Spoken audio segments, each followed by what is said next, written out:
Ayan, kain muna tayo guys ng pansit habang iniintay natin si Gabby Concepcion. Ayan o.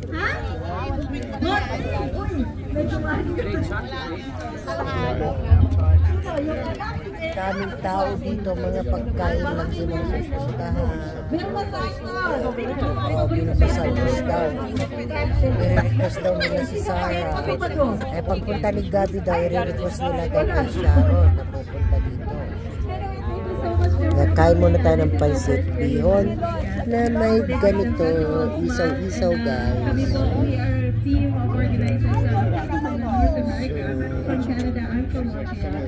Dito na. Paggalito-galito na mga tinda nila. Ito $20 na to yan. Ano ba nire-represent mo? Toronto, Brampton,